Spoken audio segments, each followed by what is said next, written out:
कहानी है एक छोटे से गांव के लड़के सूरज की, जिसने अपने शरीर और मन की शक्ति से हर मुश्किल को पार किया।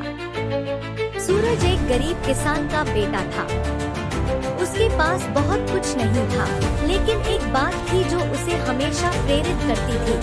वो था उसका आत्मविश्वास और उसकी मेहनत। गांव में लोग कहते थे, तुम्हारे पास साधन नहीं है, तुम कैसे बड़ा आदमी बनोगे? लेकिन सूरज ने कभी इन बातों को दिल से नहीं लिया।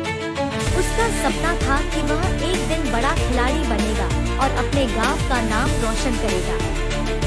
उसके पास ना अच्छे कोच थे, ना सुविधाएं, लेकिन उसके पास था एक अदम्य आत्मविश्वास और अपार मेहनत करने की इच्छा।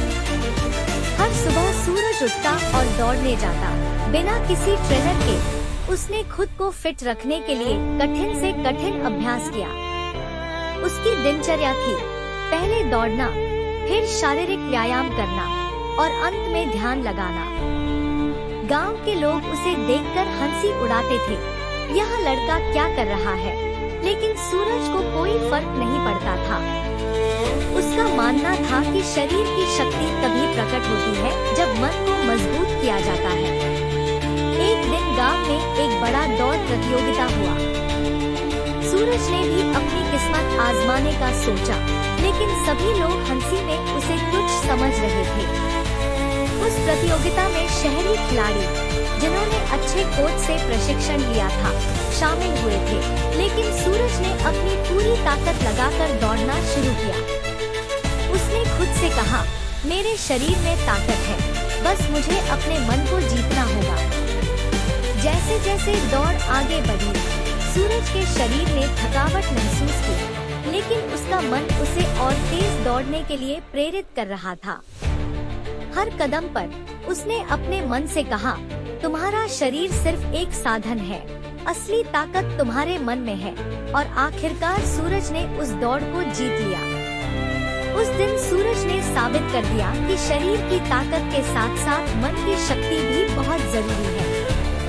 वह नहीं हार मानता था, क्योंकि उसने कभी भी अपने सपनों को छोटा नहीं समझा। उसने यह भी सिखाया कि यदि मन और शरीर एकजुट होकर काम करें, तो कोई भी मुश्किल जीतने योग्य बन जाती है। सूरज की इस कहानी ने पूरे गांव को यह समझाया कि असली ताकत हमारे शरीर में नहीं, बल्कि हमारे मन में होती है। अगर हम अपने मन को मजबूत कर लें, तो हम किसी भी कठिनाई से उबर सकते हैं। तो अगर कभी भी जीवन में मुश्किलें आएं, तो याद रखिए कि शरीर और मन की ताकत मिलकर आपको किसी भी मंजिल तक पहुंचा सकती है। इस तरह की कहानी सुनने के लिए हमारे चैनल को लाइक, शेयर और सब्सक्राइब करें। धन्यवाद।